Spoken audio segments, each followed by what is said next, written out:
Hello बच्चों, दिया गया प्रश्न इस प्रकार से है। ए बी सी डी के जीन्स के बीच की दूरी है। ए डी के बीच में 3.5, बी सी के बीच में 1, ए से बी में 6, सी से डी में 1.5 और ए से सी में 5। इन जीन्स का अनुक्रम बताइए।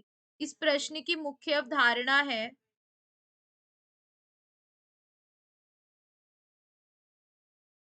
Gene map.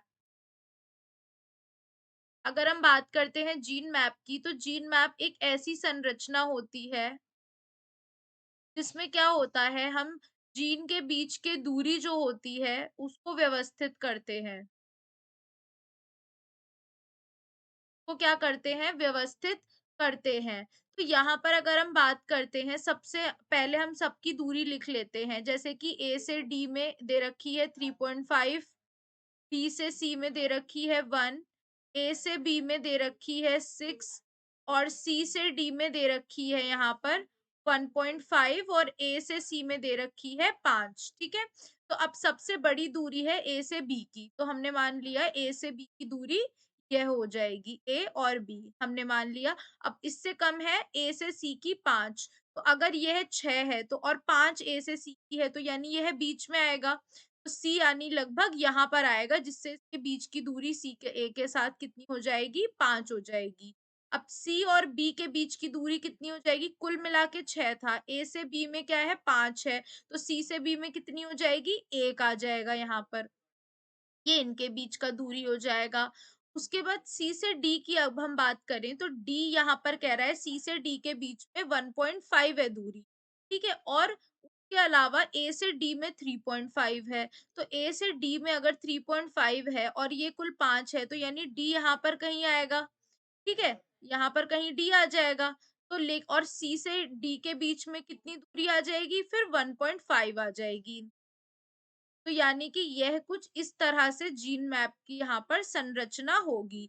तो यानी क्रम कैसा बना, ए डी सी और यहाँ पर अगर हम देखें क्या बन गया, ए डी सी और बी बन जाएगा।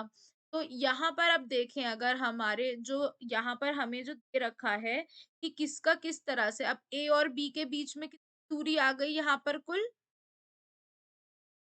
6 आ गई। के बाद अगर हम बात करें ए से बी से सी के बीच की दूरी कितनी हो गई, 1 हो गई यहाँ पर। फिर ए से बी के बीच की दूरी कितनी हो जाएगी, 6 है, ए से डी के बीच में हो गई हमारी 3.5 हो जाएगी। अब यहाँ पर अगर हम देखें सी से डी, सी और डी के बीच की कितनी हो गई, 1.5 हो गई। और ए से सी के बीच की दूरी कितनी हो जाएगी हमारी, 5 हो जाएगी। तो यानी कि हमारा जो क्रम बनेगा वह कैसा बनेगा, ए, डी, सी और बी बनेगा। तो अब अगर हम अपने यहाँ पर विकल्पों को देखेंगे, तो सबसे पहले दे रखा है हमें ए, सी, डी और बी।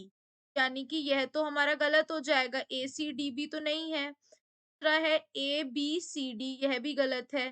तीसरा है हमारा ए, सी, बी, डी, तो यह भी गलत है। चौथा है ए, डी, यहाँ पर हमारा मिसप्रिंट हो गया है। यहाँ पर क्या आएगा हमारा, ए डी, यहाँ पर आएगा सी और यहाँ पर आएगा बी। यह क्या बन जाएगा, ए डी सी बी बन जाएगा। यह हमारा बिल्कुल सही हो जाएगा। विकल्प क्या हो गया, डी। आशा करती हूँ आपको समझ में आया होगा। धन्यवाद।